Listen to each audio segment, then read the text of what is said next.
क्या हमारे राम वोटों के लिए बने हैं? क्या हमारे राम किसी की राजनीति के लिए बने हैं? आज धर्म को ताक पर रखकर इन्होंने सारे शास्त्रों को परे कर दिया है। नरेंद्र मोदी ने अपने वोट बैंक की राजनीति के लिए एक बार फिर प्रभु श्री राम को अपनी ढाल बनाया और उस ढाल का इस्तेमाल करते हुए ये साल 2024 का चुनाव लड़ेगा। बीजेपी ये चाहती है कि एक हिंदू मुसलमान से नफरत करे और एक मुसलमान हिंदू से नफरत करे। ये पत्रकार ऐसे हैं जो सरकार की गुलामी करने का काम करते हैं और आज ये लोग राम के नाम पर देश में जो नफरत फैला रहे हैं ना, मैं आपसे कहता हूं कि धर्म को इतना प्रभावशाली बनाइए कि लोग आपके धर्म की तारीफ करें। देखिए, एक बात मैं आपको बता दूं, जब राम मंदिर की आती है तो राम मंदिर बनाए इससे हमारा सीना गदगद फूलता है। जब हम राम मंदिर की तारीफ करते हैं तो इससे भारतीय जनता पार्टी और उनके तमाम नेताओं को खुशी होती है। लेकिन वहीं दूसरी ओर अगर हम बात कर ले शिक्षा पे, महंगाई पे, बेरोजगारी पर, लेकिन उस पर कोई चर्चा नहीं है। भारत देश के ऊपर दिन प्रतिदिन कर्जा बढ़ता जा रहा है, उसके ऊपर कोई चर्चा नहीं है। किसान खेत में आत्महत्या कर रहा है, सरहद पर जवान शहीद हो रहा है, उस पर कोई चर्चा नहीं है। नौकरियों की वादा करने वाली सरकार ने देश के नौजवानों को लाइन में ला के खड़ा कर दिया और अगर इन सब पे कोई सवाल कर ले तो उसको हिंदू विरोधी करार दिया जाता है। मैं आपको आज एक बात स्पष्ट कर देता हूं कि ना तो हम धर्म विरोधी हैं, ना हम हिंदू विरोधी हैं। मैं भी प्रभु श्री राम को मानता हूं। प्रभु श्री राम ने कभी लोगों को बांटने का काम नहीं किया, लेकिन आज की सरकार लोगों को जात पात, धर्म और मजहब के नाम पर बांटने का और तोड़ने का काम करती है। मैं एक बात आपसे पूछना चाहता हूं, आज देश के तमाम हिंदुओं से पूछना चाहता हूं कि क्या आप लोग आज इतने अंधे हो गए कि आपको तस्वीरें नजर नहीं आती जिस तस्वीर के अंदर प्रभु श्री राम को छोटा दिखाया जाता है और नरेंद्र मोदी को बड़ा दिखाया जाता है? क्या आज आप लोग शास्त्र पढ़ना भूल गए या शास्त्रों का ज्ञान आपके पास से समाप्त हो गया? मैं उन तमाम मंदिर के महंतों से, पुजारियों से, पंडितों से पूछना चाहता हूं कि क्या जब तक मंदिर का पूरा काम नहीं हो जाता, क्या उससे पहले प्राण प्रतिष्ठा का कार्य हो सकता है? तो इसका जवाब है नहीं। जब आप शास्त्रों की बात करते हैं तो हमारे शास्त्रों में, वेद में, पुराण में साफ तौर पर, स्पष्ट तौर पर लिखा है कि जब तक मंदिर का शिखर नहीं बन जाता और उस शिखर के ऊपर ध्वज नहीं लहर जाता, उससे पहले मंदिर के प्राण प्रतिष्ठा का कार्य नहीं हो सकता। और ये मंदिर के प्राण प्रतिष्ठा का कार्य होने की अनुचित तिथि, जो डेट जो थी, वो थी 17 अप्रैल, रामनवमी का दिन या दीपावली का दिन, जिस दिन प्रभु श्री राम 14 वर्ष का वनवास काट के अपने घर आए थे। लेकिन नरेंद्र मोदी ने अपने वोट बैंक की राजनीति के लिए इस डेट को बदलकर 22 जनवरी का कर दिया ताकि प्रभु श्री राम के नाम पर वोटों की भीख मांग सकें। क्या हमारे राम वोटों के लिए बने हैं? क्या हमारे राम किसी की राजनीति के लिए बने हैं? कभी उत्तर प्रदेश के मुख्यमंत्री योगी आदित्यनाथ जी हनुमान जी की जाति बताते हैं, कभी वो कहते हैं कि हनुमान जी दलित हैं, कभी वो कहते हैं कि हनुमान जी आदिवासी हैं। जिस प्रकार से जाति, धर्म, मजहब के इन्होंने छोड़ा नहीं, इन्होंने धर्म को नहीं छोड़ा, आज धर्म को ताक पर रखकर इन्होंने सारे शास्त्रों को परे कर दिया है। तो हमारे जो चारों पीठ के जो शंकराचार्य हैं उनको बुलाया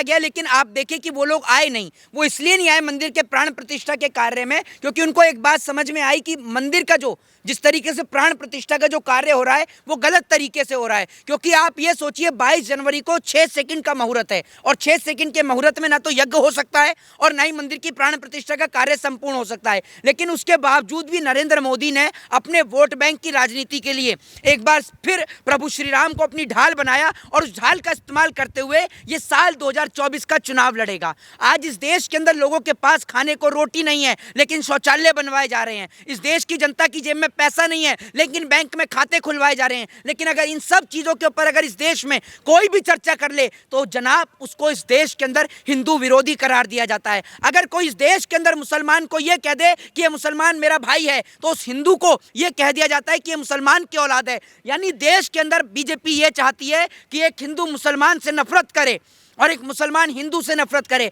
और जिस नफरत के चलते आज ये देश गर्त में जाता जा रहा है। आज इस देश की आप इकोनॉमी को देख लो, भारत देश के ऊपर बढ़ते कर्जे को देख लो, और एक बात आपकी समझ में नहीं आती कि इस देश की जनता को महज 5 किलो राशन में खरीदा जा रहा है। आज जनता इतनी बेरोजगार हो गई कि मोदी के 5 किलो राशन पर निर्भर है। सरकार ने लोगों को वो आप ये समझिए कि एक असंवैधानिक तौर पर सरकार ने लोगों को गुलाम बनाने का काम किया है। आज इस देश के अंदर बोलने वालों का मुंह बंद कर दिया जाता है। आए दिन किसी भी न्यूज़ चैनल पर, यूट्यूब के चैनल को सरकार उठाकर बंद कर देती है। जो सरकार की खिलाफत करता है या सरकार के विरोध में दिखाता है, जो सरकार के खिलाफ बोले, सरकार उसे उठाकर जेल में डाल देती है। मैं आपसे ये कहता हूँ कि राम मंदिर से पहले भी राम इस देश में थे और राम की जन्मभूमि है अयोध्या। मैं आपको एक बात बताता हूं, राम मंदिर बने या ना बने, हमें इस देश में राम राज्य चाहिए, और राम राज्य का अर्थ है जहां बेटियां सुरक्षित हों, जहां हमारी महिलाएं सुरक्षित हों, जहां बहन बेटियां रात को भी सड़कों पर निकल सकें। लेकिन इन भाजपा के वैश्य दरिंदों से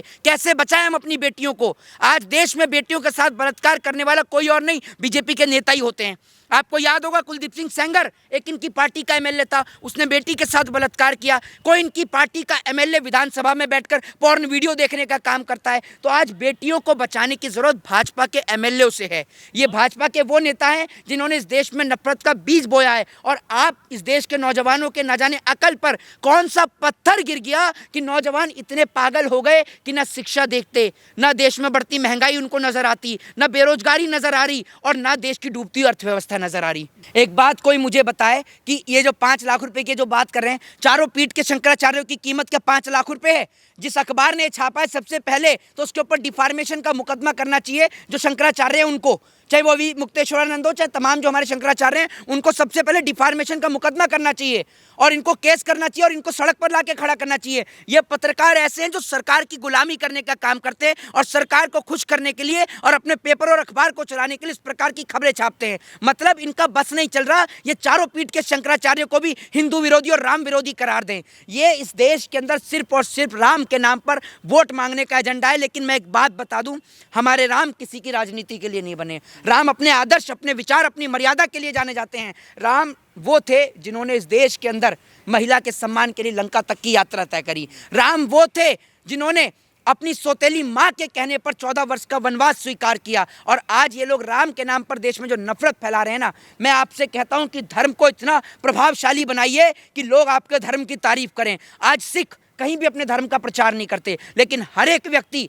सिखों की तारीफ करता है। जानते हैं क्यों? क्योंकि सिख भूखे का पेट भरने का काम करते हैं। अभी सर्दी आ गई, आप देख लीजिए गुरुद्वारे के बाहर लोगों को कंबल बांटने का काम करेंगे। वहां आपकी जाति, धर्म और मजहब और आपकी आइडेंटिटी नहीं पूछी जाती। आपसे ये नहीं कहा जाता कि आप सर पर तिलक लगा के नहीं आ सकते या सर पर टोपी पहनकर नहीं आ सकते। तो आप धर्म का प्रभाव बढ़ाइए, धर्म की अच्छाइयां लोगों तक पहुंचाइए, लोग खुद आके आपके धर्म के साथ जुड़ेंगे। लेकिन आप लोगों से जबरदस्ती जय श्री राम बुलवाएंगे या धर्म के नाम पर नफरत का जहर घोलेंगे तो ये याद रखिएगा, राम तो दूर की बात, आपको रावण की शरण में भी जगह नहीं मिलेगी, याद रखिएगा। 22 तारीख को दिवाली मना रहे हैं, मोदी जी ने अपील करी है।